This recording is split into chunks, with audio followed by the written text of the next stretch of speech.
ధన్యవాదాలు అధ్యక్ష. గవర్నర్ గారి ప్రసంగం నిన్న ఆద్యాంతం వినడం జరిగింది. ప్రభుత్వం కూడా చాలా చాకచక్యంగా చాలా తెలివిగా దాంట్లో విశేషణాలు పర్యాయపదాలు లాంటివి వాడి కొంత ఆ పారాగ్రాఫులు పూర్తించినట్టు కనిపించింది.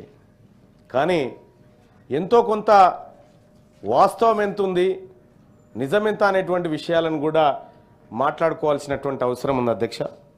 ఇక్కడ గవర్నర్ గారి ప్రసంగంలో తెలంగాణ గుర్తింపు వారసత్వాన్ని గౌరవించడం అని చెప్పి ప్రధానంగా ఒకటి మాట్లాడడం జరిగింది అధ్యక్ష. తెలంగాణ అనేది ఒక భౌగోళిక ప్రాంతం మాత్రమే కాదు అని చెప్తూనే ఆరో పేరాలో తెలంగాణకు చెందిన గొప్ప వ్యక్తులను గుర్తిస్తూ ప్రభుత్వం సాహిత్య సాంస్కృతిక ఉద్దండులైన గద్దరు, ఆ తర్వాత గూడంజయ, ఇటువంటి వాళ్ళందరినీ గౌరవించుకుంటామనేటువంటి మాట చెప్పింది అధ్యక్ష. 14 నెలలు గడిచింది అధ్యక్ష. ఇక్కడ అమరవీరుల కుటుంబాలకు ఒక ఉద్యోగం ఇస్తామని, వాళ్ళకు ఒక 25,000 రూపాయల పెన్షన్ ఇస్తామని రాష్ట్ర ప్రభుత్వం తన మేనిఫెస్టోలో కాంగ్రెస్ పార్టీ చెప్పింది అధ్యక్ష. కానీ ఇప్పటి వరకు అట్లాంటిది ఏం అమలు చేయలే అధ్యక్ష. రెండో విషయం, ఇట్లా ఈ 60కి 60 ఉన్నాయి మాట్లాడుకోవాల్సినవి. కానీ నేను ప్రధానంగా మిగతా మిత్రులందరూ మాట్లాడింది కాకుండా నేను ప్రధానంగా ఇందులో ఇదే గవర్నర్ గారి ప్రసంగంలో సామాజిక అంశానికి సంబంధించినటువంటిది, సామాజిక న్యాయం సమాన అవకాశాలు అందేలా చూడమని చెప్పి సమగ్ర కుటుంబ సర్వే విషయాన్ని ప్రస్తావించడం జరిగింది అధ్యక్ష. ఇదే విషయాన్ని చాలామంది ముఖ్యమంత్రి గారు కానీ మంత్రులు కానీ చాలామంది ఈ విషయాన్ని మాట్లాడడం జరిగింది అధ్యక్ష. నేను పదే పదే చెప్పిన అధ్యక్ష, సమగ్ర కుటుంబ సర్వే మనం ఏదైతే కుల సర్వే చేసినామో ఆ కుల సర్వే పారదర్శకంగా లేదు, అనేకమైనటువంటి తప్పులు ఉన్నాయి, డాటా మిస్ అయిపోయింది, సరి చూసుకోండి అని చెప్పి ఇదే వేదిక మీద నుంచి చెప్పడం జరిగింది అధ్యక్ష ఆ రోజు. కానీ ప్రభుత్వం ఆ వైపు ప్రయత్నం చేసినట్టుగా అనిపించట్లేదు అధ్యక్ష.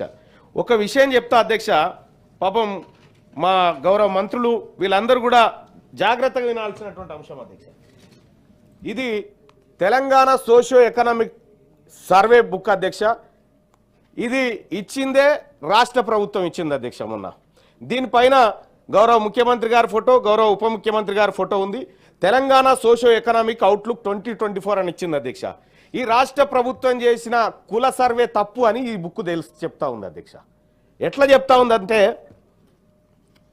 జాగ్రత్తగా గమనిస్తే అధ్యక్ష, మరి వాళ్ళకి ఎవరైనా చెప్పిరా లేదా అనేది కూడా ఇంకా నాకు తెలియదు. కానీ జరిగినటువంటి పొరపాటును సరిదిద్దుకోవాల్సినటువంటి సమయంలో ఆ పని చేయకుండా ఇందులో మ్యాక్రో ఎకనామిక్స్ ట్రెండ్స్ అని చెప్పి ఫస్ట్ ఉంది అధ్యక్ష. దీంట్లో క్లియర్గా మనం ఏం చెప్పినాం అధ్యక్ష, GSDP Telangana GSDP in 2023-24 తెలంగాణ's gross state domestic product at current prices in 14.64 lakh crores 14,64,000 కోట్లు మన జిఎస్డిపి 2023-24 అని చెప్పినాం. చెప్పి దాని కింద పేరాలోనే చెప్పినాం, in 2023-24 the per capita income at current prices in Telangana 3,47,000 రూపాయలు పర్ క్యాపిటా అని ఇందులో చెప్పినాం. అంటే మన దగ్గర ఉన్నటువంటి 14,67,000 కోట్ల రూపాయలను ఒక్కొక్క తలకు 3,47,000 రూపాయల చొప్పున మనం పంపిణీ చేసినాం. ఈ 14,64,000ను డివైడెడ్ బై 3,47,000 కొడితే తెలంగాణ జనాభా. ఓకే, గౌరవ సభ్యులకు చెప్తా ఉన్నా, ఇక్కడ ఏమైనా మిస్టేక్ అయితే కూడా నాకు సూచన చేయండి. తెలంగాణ జిఎస్డిపి 14,64,000 కోట్ల రూపాయలు అయినప్పుడు ఇదే పుస్తకంలో రాష్ట్ర ప్రభుత్వం ఇచ్చిన పుస్తకం ఆధారంగా జనాభా 4,21,90,201. మరి ఈ పుస్తకం తప్ప, రాష్ట్ర ప్రభుత్వం చేసిన సమగ్ర కుటుంబ సర్వే తప్ప, ముఖ్యమంత్రి గారి ప్రకటన తప్ప, ఇందులో ఏది వాస్తవం? ఒక్క నిమిషం. అది అన్న ఇది మాట్లాడిన తర్వాత చెప్పండి. నేను ఒక విషయం దానికి క్లారిఫై తప్ప అని అడుగుతున్నప్పుడు చెప్పడానికి నాకు సంబంధిత శాఖ మంత్రి కూడా కాబట్టి ఒక్క నిమిషం. గౌరవ సభ్యులు కూడా అనేక సందర్భాల లోపల ఈ కుల సర్వే సమావేశాల్లో భాగస్వామ్యమైనారు. ప్రత్యక్షంగా ఫీల్డ్ మీద కూడా చేసినాం. వారు కూడా సమాచారాన్ని ఇచ్చినారు. చాలామంది సభ్యులు కూడా సమాచారాన్ని ఇచ్చినారు. నేను సభ ద్వారా సభ మర్యాదను దృష్టిలో ఉంచుకొని నేను వాస్తవాన్ని చెప్పే ప్రయత్నం చేస్తాను. ఎక్కడ కూడా నేను మళ్ళీ చెప్తాను, ఒకవేళ వారు చెప్తున్నటువంటి ప్రకారంగా అది బుక్కులో లెక్క ఉండొచ్చు. బుక్కు లెక్కకు సంబంధించి నేను డెఫినెట్లీ మీరు మీ ఆరోపణ చేసే అవకాశం ఉంది. దానికి సంబంధించి కాదు. తెలంగాణ రాష్ట్రంలో ప్రతి 150 ఇండ్లకు ఒక యూనిట్గా తీసుకొని ఆ 150 మంది ఇండ్లకు ఒక పరిశీలకుడిని, అటువంటి 10 మంది ఆ ఎన్యూమరేటర్స్కు సంబంధించి పైన ఒక పరిశీలకుడిని పెట్టి, మండల స్థాయి అధికారులను పెట్టి, జిల్లా స్థాయి అధికారులను పెట్టి రాష్ట్ర వ్యాప్తంగా అనేక రకాలుగా దానికి సంబంధించినటువంటి వికేంద్రీకరణ ద్వారా శిక్షణ ఇచ్చి దానికి క్వశ్చనేర్ చేసి క్వశ్చనేర్ను కూడా వారు చూసినారు. అన్ని రకాలుగా ఇవన్నీ జరిగినాయి. ఇది స్వచ్ఛందంగా ఇచ్చేటువంటి సమాచారం. గౌరవ పెద్దలు కొంతమంది ఇవ్వకపోయి ఉండొచ్చు, కానీ ఇది వచ్చినటువంటి స్వచ్ఛంద సమాచారాన్ని ఈరోజు ఒక డాటా ప్రభుత్వం దగ్గర ఉంది. ప్రభుత్వం డాటా దాచిపెట్టుకుంటలేదు. దాంట్లో ఆర్థిక పరమైన పర్ క్యాపిటాకు సంబంధించిన అకౌంట్ ఎక్కడ చెప్తలేదు. స్వచ్ఛందంగా తెలంగాణ సమాజం ఇచ్చినటువంటి సమాచారాన్ని బహిరంగంగా ప్రభుత్వం అధికారికంగా శాసనసభలో లెక్కల ద్వారా చూపెడతా ఉంది. మీకేమైనా అభ్యంతరాలు ఉంటే దయచేసి నేను గౌరవ సభ్యుని కోరుతున్నా, వారు కూడా బలహీన వర్గాలకు సంబంధించిన గొంతుగా మాట్లాడేటువంటి సందర్భం ప్రయత్నం చేస్తూ ఉన్నారు. మేము విద్యార్థి దశ నుంచి కూడా బలహీన వర్గాలకు సంబంధించిన ఆలోచనతో ఉన్నటువంటి వాళ్ళమే. మీరు కూడా ప్రత్యక్షంగా అనేక సందర్భాల్లో 20-30 సంవత్సరాల నుంచి అనేక సందర్భాల్లో చూస్తూ ఉన్నారు. నేను వ్యక్తిగతమైన అంశానికి సంబంధించి ఇలా చైర్లో కూర్చున్నారు కాబట్టి చెప్తా ఉన్నా. సార్, అసలు స్వాతంత్రం రాకముందు 1931లో జరిగినటువంటి లెక్కలు. ఇందులో జనాభాకు సంబంధించి మీకు ఏమైనా డిఫరెంట్ ఆఫ్ ఒపీనియన్ ఉంటే right, you can express your what ever you want say. నేను అడుగుతున్నటువంటిది ఇలా బలహీన వర్గాలకు సంబంధించిన ఒక శాతం 56% ఈ ప్రభుత్వంకు వచ్చిన సమాచారాన్ని అనుగుణంగా అందించినాం. దాని తదుపరి రాష్ట్రంలో ఉన్న కొంత బీసీ మేధావులను, ఇంటెలెక్చువల్స్ను, రిటైర్డ్ అధికారులను, సంఘాల వాళ్ళని పిలిచి నా ఛాంబర్లోనే అధికారంగా సమావేశం పెట్టిన అధ్యక్ష. వాళ్ళు 3 అంశాలు కోరినారు. ఒకటి, మళ్ళీ ఎవరైనా మిస్ అయి ఉంటే అప్లికేషన్ పెట్టుకోవడానికి అవకాశం ఇవ్వన్నారు. 12వ తారీఖు నుంచి 28వ తారీఖు దాకా 3 విధానాలల్లో, ఆన్లైన్ సిస్టంలో, వెబ్సైట్ ద్వారా, అదేవిధంగా మండలాల్లో ఉన్నటువంటి ప్రజాపాలన కార్యాలయాల్లో 3 రకాలుగా అప్లికేషన్లు ఇచ్చాం అధ్యక్ష. సమాచారాన్ని అంతా కూడా క్రోడీకరించి రిజర్వేషన్ శాతంతో రేపు 18వ తారీఖు నాడు చట్టాన్ని చేస్తాం. మనం ఇక్కడ చట్టాన్ని చేసి కేంద్రం దగ్గర పోయి స్థానిక సంస్థలతో పాటుగా విద్యా ఉపాధి అవకాశాలు చేస్తూ ఉన్నాం. మనం వాటిని అమలు చేసుకునే దిశలో దీనికి సంబంధించి మీరు ఒక బలహీన వర్గాల బిడ్డగా శాతానికి సంబంధించిన డిఫరెన్స్ ఒపీనియన్ మీద పేరు పెట్టి ఈ యొక్క మేజర్ అంశానికి విగాటర్స్ ఆఫ్ ఇన్స్టిట్యూషన్స్ ఉన్న ఒక బేసిక్గా 1931 తర్వాత కులకు సంబంధించిన సమాచారం రాలే. ఇలా రాహుల్ గాంధీ గారు దేశవ్యాప్తంగా కులగణన జరగాలంటా ఉన్నారు. ఇలా రాజకీయంగా అధికారంలో ఉన్న కేంద్ర పార్టీ అది చేస్తలేదు. ఇలా తెలంగాణ ప్రభుత్వం అది చేసింది. ఆ లెక్క రేపు మొత్తం దేశాన్ని రోల్ మోడల్ అయి చట్టమై పార్లమెంటుకి అయిన తర్వాత పార్లమెంట్లో అందరం కలిసి దాన్ని అమలు చేసుకున్నట్టయితే మళ్ళీ రేపు వచ్చిన వాళ్ళు ఇంకెవరన్నా కావచ్చు, ఇంకా పారదర్శకంగా, ఇంకా దీనికంటే పారదర్శకంగా చేస్తారు కావచ్చు, 60% పెరుగుతుంది కావచ్చు, జనాభా 5 కోట్లు అవుతుంది కావచ్చు. అదంతా ఊహాజనితమైనటువంటి దాన్ని పట్టుకొని ఇవాళ ఏదైతే బీసీ రిజర్వేషన్ల కొరకు దయచేసి మళ్ళీ చెప్తా ఉన్నా, బీసీ ఉద్యమకారుడుగా బీసీలకు సంబంధించిన అంశం మీద నేను ఎవరిని కూడా తక్కువ చేసి చూపెట్టే ప్రయత్నం చేస్తలేను. ఇప్పుడు ఏదైనా ప్రారంభం జరిగింది. అసలు ఒక ఇల్లు కట్టుకునే సందర్భంలో పునాది జరుగుతూ ఉంటుంటే పునాదికి సంబంధించిన ఒక బేస్ వేసుకునే సందర్భంలోనే దాని గురించి మనం మాట్లాడితే అసలు ఏమి లేనేలేదు. అక్కడ బేస్ బాగుండాలని ఆ బేస్కు సంబంధించి ఒక సంఖ్య మనం 56% ఉన్నప్పుడు 42%కి చేస్తూ ఉన్నాం. 42% సంబంధించినటువంటి రాజ్యాంగ సవరణ జరగాల్సిన అవసరం ఉంది.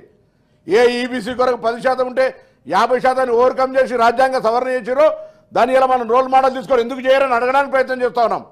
అవన్నీ వదిలిపెట్టి మనం దయచేసి వేరే మాట్లాడితే, నేను దానికి సంబంధించిన శాఖ మంత్రిని, నేను అనేక సందర్భాల్లో రివ్యూ చేసిన, ప్రత్యక్షంగా నేను వారి తిరగలి వరంగల్ ఒక సర్వే జరిగే దగ్గర పాల్గొన్నాం. అందరం కూడా సమాచారం ఇచ్చినాం. సమాచారంలో ఏదైనా పొరపాటు ఉంటే గౌరవ సభ్యుడిగా వారు చెప్పేటువంటి హక్కు వారికి ఉంది. కానీ మొత్తం దీనికి సంబంధించినటువంటి ఇంత పెద్ద ప్రక్రియ ప్రత్యక్షంగా నేను పర్యవేక్షణ చేసినటువంటి వ్యక్తిగా దానికి సంబంధించిన ఆరోపణలు చేస్తే పొరపాటు. దయచేసి మళ్ళీ చెప్తాను, 150 మంది ఇండ్లకొకటి స్టిక్కర్ వేసి కొంత హైదరాబాద్లో వారు తెలవాలి తెలుసు. హైదరాబాద్లో ఏమైనా మిగిలింటే హైదరాబాద్లో మిగిలినాయి, వరంగల్లో మిగిలినాయి, కార్పొరేషన్ మున్సిపాలిటీలలో మిగిలినాయి తప్ప అందరూ కూడా గ్రామీణ ప్రాంతాల స్వచ్ఛందంగా వారు సమాచారాన్ని ఇచ్చారు అధ్యక్ష. ఇదేం పర్ క్యాపిటల్కో ఆదాయానికో సంబంధించిన అంశం కాదు. ప్రశ్నలు ఉండొచ్చు, ప్రశ్నలు కూడా వారు చూస్తున్నారు. ఇవాళ ఈ యొక్క సమాచారం ద్వారా రేపు జరిగే సభలో 42% రాజకీయంగా, విద్యాపరంగా, ఉపాధి పరంగా జరిగే ప్రక్రియకు ఎటువంటి ఆటంకం లేకుండా అన్ని రాజకీయ పార్టీలకు నేను ప్రత్యక్షంగా అందరూ కూడా ఓపెన్గా విజ్ఞప్తి చేసినా. ఇప్పుడు కూడా మళ్ళీ స్వయంగా ఒక బలిగిన వర్గాలు వారు కూడా రావాలి, ఎవరైనా అందరూ కూడా వచ్చి రేపు పొద్దున వాళ్ళందరూ రాజకీయ పార్టీలను కలిసి అవకాశం తీసుకోమని అడుగుతాను. కానీ దీని మీద మనం కోటికి ఎంటికలు లెక్క పెట్టేటట్టుగా ఇంకొక రకంగా దయచేసి ఈ అంశానికి సంబంధించి ఎట్లా చేద్దాం, ఇది ఏ ఇబ్బంది రాకుండా ఎట్లా చేద్దాం సలహా చేద్దాం, పర్వాలే. దీన్ని ఎట్లనైనా మనం అమలు చేసుకోవాలని గట్టి కొట్లాడాలని కోరుతున్నాం వారిని. ఇది 42% ఈ సభలో అమలు చట్టం జరగాలి, కేంద్రం గోదాం, కేంద్రం బరాబరు చేయాలనేటువంటి విధంగా అడగడానికి ప్రయత్నం చేద్దామనే మాటను మీ ద్వారా గౌరవ సభ్యులు విజ్ఞప్తి చేస్తాను. దయచేసి ఇంత పెద్ద ప్రక్రియ 160 కోట్లైనా ఇల్లేం మేము వేరే బట్టి బయట ఎవరినో రోడ్డు మీదకి తీసుకెళ్ళి సర్వే కంపలే. 1,00,000 మంది ప్రభుత్వ ఉద్యోగులను చీఫ్ సెక్రటరీ స్థాయి నుంచి గ్రామ స్థాయి దాకా వాడినాం. తప్పకుండా పారదర్శకంగా, ఎక్కడ కూడా చిన్న పొరపాటు లేకుండా, రాజకీయ ప్రమేయం లేకుండా ప్రభుత్వ ఉద్యోగులతోటి గ్రామాల ఈ యొక్క స్వచ్ఛంద సమాచార సేకరణ జరిగింది. దాని ప్రకారంగా 56% వచ్చింది. 56%లో 42% చట్టసభలతో పాటుగా విద్యా ఉపాధి అవకాశాలు ఇచ్చేటువంటి దృఢ సంకల్పంతో స్థానిక సంస్థల ఎన్నికలు కూడా వాయిదేసుకున్నాం అధ్యక్ష. ఈ అమలు జరగాల్సిందే అనేటువంటి ఆలోచనతో పోతున్నటువంటి అంశానికి సహచార బలహీన వర్గాల నాయకుడిగా మద్దతుని ఇవ్వాల్సిందిగా మీ ద్వారా కోరుతా ఉన్నాను. మల్లన్న గారు. రాష్ట్ర ప్రభుత్వం మరి ముఖ్యంగా కాంగ్రెస్ పార్టీ తన మేనిఫెస్టోలో పెట్టినట్టుగా కామారెడ్డి డిక్లరేషన్లో 42% రిజర్వేషన్ ఇస్తా అనేటువంటి ఒక మాట చెప్పడం జరిగింది. ఆ మాట మమ్మల్ని అందరిని ఆకర్షించింది అధ్యక్ష. 42% రిజర్వేషన్ కులగణన అనేటువంటి మాట మాలాంటి వాళ్ళని ఆకర్షించి కాంగ్రెస్ పార్టీలోకి చేరడం జరిగింది అధ్యక్ష. గౌరవ మంత్రి గారు చెప్పినట్టుగా 42% తీసుకోవడానికి, దానికోసం రాష్ట్ర ప్రభుత్వంతో కలిసి పోరాడడానికి మేము సిద్ధంగా ఉన్నాం అధ్యక్ష. కానీ మా ఆవేదన తాత్కాలికమైంది కాదు అధ్యక్ష. ఇది ఎందుకు చెప్తా ఉన్నంటే అధ్యక్ష, ఇప్పుడు మంత్రి గారే చెప్పారు 150 ఇండ్లకు ఒక క్లస్టర్గా డివిజన్ చేసి మనం రాష్ట్రంలో సర్వే చేసినామని చెప్పి చెప్తా ఉన్నాం అధ్యక్ష. ఎస్, మంత్రి గారు చెప్పిన మాటే ముఖ్యమంత్రి గారు కూడా చెప్పిండు అధ్యక్ష. 94,643 క్లస్టర్లుగా విభజించినామని చెప్పిండు అధ్యక్ష. ఈ 150 ఇంటూ 94,643 కొడితే 1,41,000 ఇండ్లు వస్తున్నాయి. 1,41,00,000 ఏది 1,41,00,000 ఇండ్లు వస్తున్నాయి అధ్యక్ష. మేబీ కావచ్చు, నేను కాదంటలేను. కానీ ఈ క్లస్టర్ల విభజన కానీ లేకపోతే మనం చేసినటువంటి కార్యక్రమంలో నేను గతంలో పదే ఇప్పుడు కూడా చెప్తా ఉన్నా, ఏమైనా పొరపాటు ఉంటే సరి చేసుకోవడానికి ఛాన్స్ ఉంది. ఎందుకంటే ఇంకా మనం లెక్కలు బయట పెట్టలే కాబట్టి.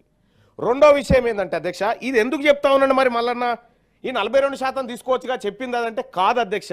అక్కడ దాని చాటును దాగి ఉన్న ప్రమాదాన్ని చెప్తా ఉన్నాను నేను. దయచేసి మా అన్నగారు గమనించాలి, గౌరవ మంత్రి గారు గమనించాలి అధ్యక్ష. 42% మాకు ఇస్తాన్న మాటకు కట్టుబడి ఉన్నందుకు కాంగ్రెస్ పార్టీకి, ఆ పార్టీ అధినాయకత్వానికి మేము కృతజ్ఞతతో ఉన్నాం అధ్యక్ష. బీసీలం ఇప్పటికి కూడా ఉంటాం. కానీ ఇక్కడ ఈడబ్ల్యూఎస్ కోటా అధ్యక్ష, గౌరవ జీవన్ రెడ్డి గారు ఒకానొక సందర్భంలో మేము 10% లేమయ్యా, మాకు 10% ఎందుకు ఇస్తున్నారయ్యా ఈడబ్ల్యూఎస్ అని చెప్పి జీవన్ రెడ్డి గారు చెప్పినటువంటి మాట అధ్యక్ష. ఇక్కడ అనూహ్యంగా అప్పర్ కాస్ట్ జనాభా పెంచి చూపించడం ద్వారా ఈడబ్ల్యూఎస్ కోటా 10కు 10 అమలు చేసుకోవడానికి ఇది ఉపయోగపడుతుంది అధ్యక్ష. మరి ఈ 56% చూపిస్తే వాస్తవానికి నా అంచనా ప్రకారం ప్రభుత్వ లెక్కల ప్రకారమే ఎక్కువ ఉంది. అయినా కూడా ఓకే పర్వాలేదు అధ్యక్ష. కానీ ఈడబ్ల్యూఎస్ కోటా ఇది నిన్ననే గ్రూప్ 1 రిజల్ట్స్ వచ్చినాయి, గ్రూప్ 2 మెరిట్ లిస్ట్ వేసినాం. వాళ్లకు దక్కాల్సిన వాటా కంటే అధిక మొత్తంలో దక్కుతా ఉంది. ఎందుకు దక్కుతుంది? ఇక్కడ నీ జనాభా తక్కువ చూపించి వాళ్ళది ఎక్కువ చూపించడం వల్ల ఆ 10% ఇంప్లిమెంట్ అవుతుంది. లేకపోతే కోర్టులో ఆ 10%ను ఉంచవు. మరి ఈ వర్గాలకు దక్కాల్సినటువంటి ఉద్యోగాల దగ్గర, ఈ వర్గాలకు దక్కాల్సినటువంటి అవకాశాల దగ్గర ఈడబ్ల్యూఎస్ ఎఫెక్టివ్గా వర్క్ చేస్తూ ఉంది. దాన్ని రక్షించేటువంటి కార్యక్రమాలు జరుగుతూ ఉన్నాయి. ఓకే చెప్తా. ఓకే, ఆ డాటాకు నోటిఫికేషన్కు ఇప్పుడు సంబంధం లేదని చెప్తా ఉన్నారు అధ్యక్ష. మంచిది అధ్యక్ష. నేను జరగబోయేది ఇప్పుడు ఈ రోజు జరిగిన అంశం గురించి కాదు అధ్యక్ష, భవిష్యత్తులో జరగబోతున్నటువంటి దాని గురించి చెప్తా ఉన్నా. నేను భవిష్యత్తులో జరగబోయేటువంటి ప్రమాదం గురించి మనమంతా ఇక్కడ ఉన్నటువంటి నాయకులం, గౌరవ మంత్రి గారు, మేమంతా బలహీన వర్గాల నుంచి బీసీ నాయకత్వం నుంచి వచ్చినటువంటి వాళ్ళం. మేమంతా మా వర్గాలకు అన్యాయం జరుగుతుంటే గౌరవ అధ్యక్ష మీరు కూడా ఇదే వర్గాల నుంచి వచ్చినారు. ఈ వర్గాలకు ఫ్యూచర్లో జరిగేటువంటి ప్రమాదాన్ని పసిగట్టి లెక్కలు పక్కాగా ఉండాలని చెప్తా ఉన్నా. నేను ఇవాళ నేను 42%కు వ్యతిరేకంగా లేను. 42% తీసుకుంటాం, 42% బరాబర్ తీసుకుంటాం. అది మన వాటా తాత్కాలికమైందే, పూర్తి స్థాయిలో అంటలేం. ఇంకా మళ్ళీ తీసుకోవాల్సినటువంటి అవసరం ఉంటుంది. కానీ 42 అయితే తీసుకుంటాం, తీసుకొని ముందుకు పోతాం. ఇదే సమయంలో ఈ లెక్కల విషయంలో కూడా ఇదే పుస్తకంలో ఒక 10 సార్లు నిరూపించేంత డాటా ఉంది దీంట్లోనే. మరి ఈ రాష్ట్ర ప్రభుత్వం ఎందుకు ఇలాంటి లెక్కలు తీసుకొచ్చి కన్ఫ్యూజన్ క్రియేట్ చేసింది అనేది నాకు అర్థం కాలేదు. నేను గౌరవ మంత్రి గారు చెప్తా ఉన్నా, ఆయన మనసులో ఎలాంటి తేడా లేకపోవచ్చు, ఈ బీసీల పట్ల ప్రేమ ఉండొచ్చు, ఈ బీసీల సమాజం కోసం ఆయనకు ఆలోచన ఉండొచ్చు. కానీ ఆయన మంత్రిగా ఉన్నప్పుడు ఇలాంటిది జరగడం బాధ అనిపిస్తుంది అధ్యక్ష. కొంత జరగకూడదు, అది అట్లా జరగకూడదు. తెలంగాణ రాష్ట్రంలో అధ్యక్ష ఒక లెక్క చూస్తే కడుపు దొరక్కపోతుంది అధ్యక్ష. 1956 నుంచి 52 నుంచి మొన్నటి వరకు మొత్తం ఈ అసెంబ్లీలో ఎంతమంది మహిళా సోదరిమణులు మా బీసీ ఎమ్మెల్యేలు వచ్చారు తెలుసా అధ్యక్ష? 8 మంది. ఆ 8 మందిలో 4 సార్లు మా అక్కనే, మిగతా వాళ్ళు 4 అధ్యక్ష. 68% మంత్రి పదవులు అప్పర్ కాస్ట్ అనుభవించింది అధ్యక్ష.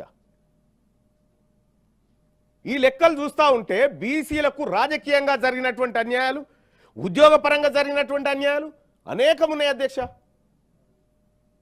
ఇవాళ తెలంగాణ రాష్ట్రంలో నాన్ రెవెన్యూ ఐఏఎస్ క్యాడర్ని అప్గ్రేడ్ చేసినారు అధ్యక్ష. ఐఏఎస్లుగా మొత్తం 9 మందిని ఏమో చేసినట్టున్నారు అధ్యక్ష, ఒక్క బీసీ లీడర్లా. నేను మా మంత్రులకు రిక్వెస్ట్ చేస్తా ఉన్నా, ఇది ఎవరి మీదనో కోపం కాదు, ఈ వర్గాలకు జరుగుతున్నటువంటి అన్యాయం మీదనే ఈ బాధ. ఈ రాష్ట్ర ప్రభుత్వానికి మాకు పంచాయతీలు ఏం లేదు. ఒక్క కులగణన విషయంలో మాత్రమే నేను డిఫర్ చేస్తా ఉన్నా. ఇక్కడ గవర్నర్ గారు మాట్లాడిన ప్రసంగం కానీ లేకపోతే ఇంకోటి కానీ నేను అభ్యంతరాలు చెప్పను. ఇందులో ఉన్నటువంటి ఈ అంశం గురించే మాట్లాడదలుచుకున్నా అధ్యక్ష. ఇక్కడ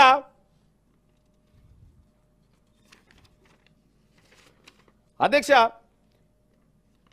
మంత్రివర్గంలో ఇప్పటి వరకు 1956 నుంచి 2019 వరకు 888 మంత్రి పదవులు భర్తయినాయి అధ్యక్ష మొత్తం ఈ ప్రాంతం నుంచి.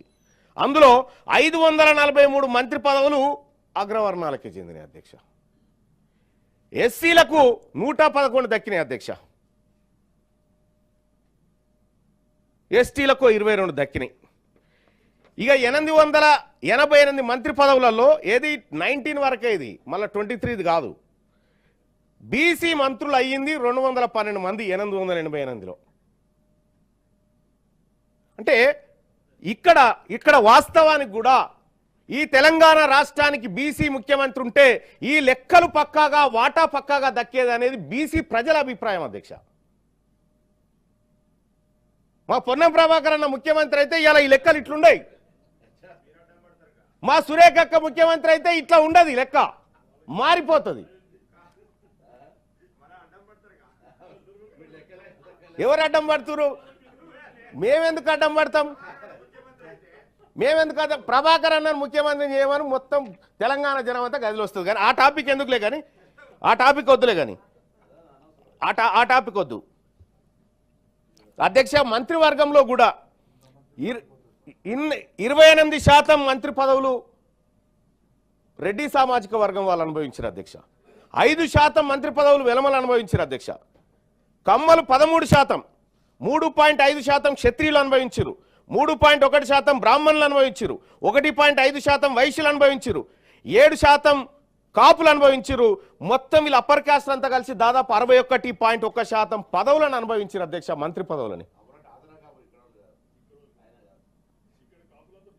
నన్ను ఎటు కలిపిన ఏం కాదు, నాది డ్యూయల్ సిమ్. రైట్గా 12.5% మంది ఎస్సీ మంత్రులు, 2.4% మంది ఎస్టీ మంత్రులు, ఇక మిగిలిన 23.2% అధ్యక్ష. 1931లో లెక్క తీసినా గిదే శాతం ఉన్నది అధ్యక్ష. ఆ రోజు నుంచి వివక్ష కొనసాగుతూనే ఉంది. మరి ఈ వివక్ష పోవాలంటే ఖచ్చితంగా తెలంగాణ రాష్ట్రంలో బీసీల జనాభాకు తగ్గట్టుగా వాటా రావాలి. నేను ఈ సభ నుంచి చెప్తా ఉన్నా అధ్యక్ష, ఈడబ్ల్యూఎస్ కోటాకి నేను వ్యతిరేకం కాదు. అందులో ఉన్న పేదవానికి కరెక్ట్గా అని వాటా దక్కాలి. అందులో ఉన్న ఎంతమంది ఉన్నారో అంత వాటా దక్కాలి. కానీ అదనంగా ఇవ్వడం అనేది బీసీల తలలోంచి గుంజుకొని ఉద్యోగాలు ఇచ్చేటువంటి కార్యక్రమమే. ఇవాళ రాష్ట్ర ప్రభుత్వం చెప్తున్నట్టుగా గౌరవ ముఖ్యమంత్రి గారు కూడా చెప్పిండు ఏమని, నేను ఎక్కడైనా చర్చకు సిద్ధమంటారు. ఇక మళ్ళీ అది చెప్పకుండా ఈ 42 మీద దృష్టి పెట్టండి, ఈ 42 కోసం మీరు సీరియస్గా ఎఫర్ట్ పెట్టండి, మేము పనిచేయడానికి, మేము కూడా మద్దతు చేయడానికి బీసీ సమాజం అంతా ఇలా మేము ముందు వరుసలో ఉంటాం. అలాగే అధ్యక్ష, ఇక కొన్ని అంశాలు అధ్యక్ష, గవర్నర్ గారి ప్రసంగంలోంచి మహిళలు ఈ 2500 రూపాయలు ఎప్పుడు ఇస్తారని అడుగుతా ఉన్నారు అధ్యక్ష. ఇట్లా ఈ 6 గ్యారంటీలకు సంబంధించి ముఖ్యమంత్రి గారు కూడా ఒక టీవీ డిబేట్లో కూడా చెప్పిండు, మేము అనుకున్నామా ఉప్పర్ షేర్వాని అందరు పరేషాన్ అని చెప్తా ఉన్నాడు. ఇండియా టీవీ కాంక్లేవ్లో ఒకసారి ఈ రాష్ట్రంలో ఉన్నటువంటి ఆర్థిక పరిస్థితి గురించి మాట్లాడిండు. నిన్న సభలో కూడా మాట్లాడినట్టుండు సీఎం గారు. నేనేమంటున్నా అధ్యక్ష, ఈ మాట మనం అసెంబ్లీ ఎన్నికల ప్రచారంలో చెప్తే మన కోట్లేద్దురా అధ్యక్ష, మన గెలవనిద్దురా? అప్పుడు తెలియదా మనకు?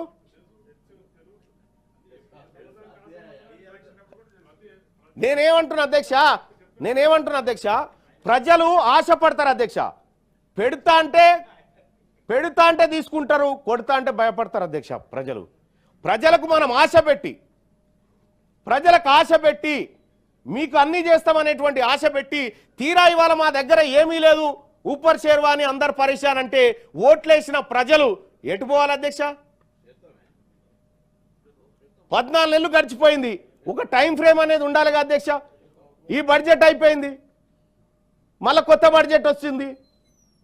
ఈసారైనా గౌరవ మంత్రి గారు చెప్తా ఉన్నా, పోయినసారి 9000 కోట్లు ఏదో బీసీల బడ్జెట్ అని పెట్టి ఎంతవరకు ఖర్చు పెట్టారో తెలియదు. కానీ ఇప్పుడు చెప్తా ఉన్నా, మనం కాంగ్రెస్ పార్టీ మేనిఫెస్టోలో పెట్టుకున్నాం, బీసీల కోసం ప్రతి ఏడాది బడ్జెట్లో 20,000 కోట్లు పెడతామని చెప్పుకున్నాం. ఇందులో ఈసారి 20,000 కోట్లు సాధించమని చెప్పి మంత్రి గారిని రిక్వెస్ట్ చేస్తా ఉన్నా.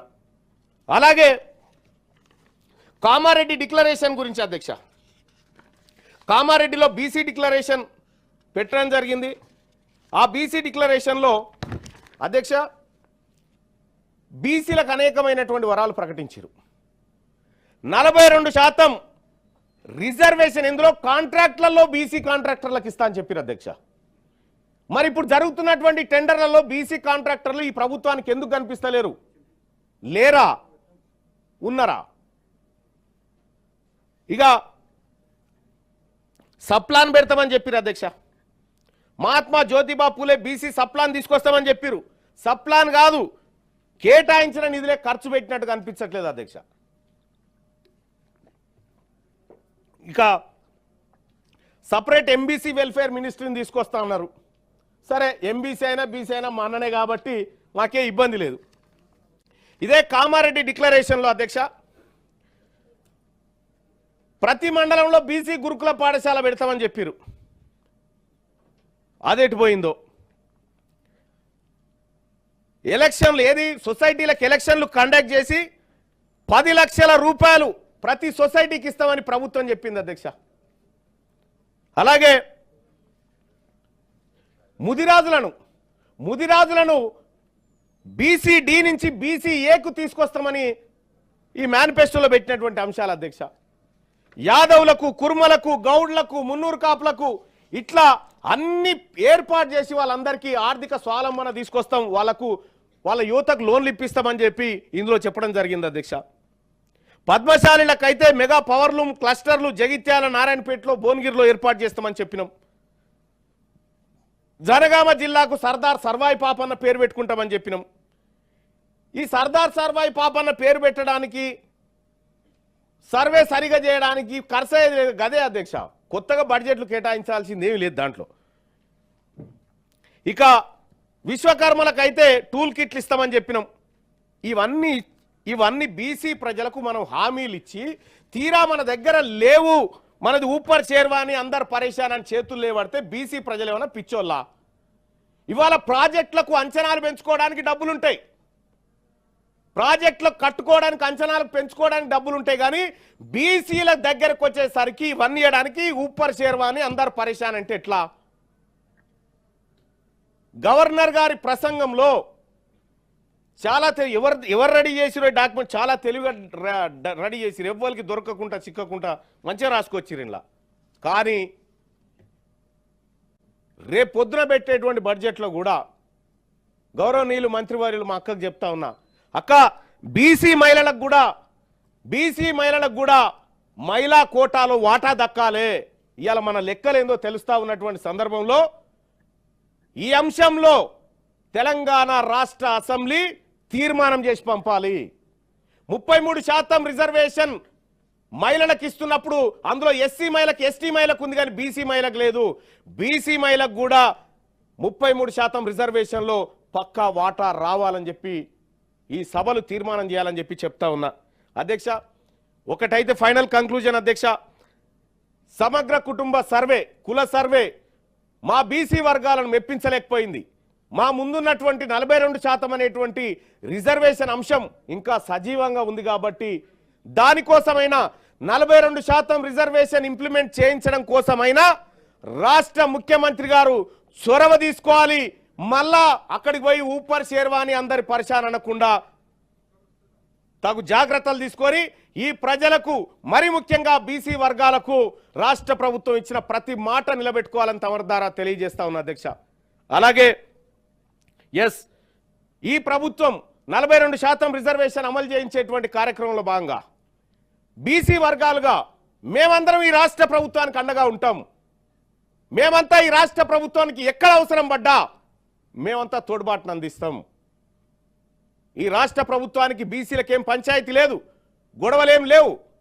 వచ్చిందల్లా కులగణన దగ్గరే, లెక్కలు తక్కువ చూపడం వల్లనే వచ్చిందనేది వాళ్ళ పక్కాగా అర్థమవుతా ఉంది అధ్యక్ష. ఎన్నో రకాలుగా ఈ లెక్కలు తప్ప అనేది వాళ్ళ డాక్యుమెంట్ల ద్వారా బయటపడ్డ తర్వాత కూడా వితండవాదం చేసి ఇంకా ఇవి కరెక్ట్ ఉన్నాయి, చర్చకి ఎవరు వచ్చినా సరైనటువంటి మాటలు ఇక బంద్ చేసి 42% మీద దృష్టి పెట్టమని రాష్ట్ర ప్రభుత్వానికి తమరి ద్వారా సూచన చేస్తున్న అధ్యక్ష. ధన్యవాదాలు.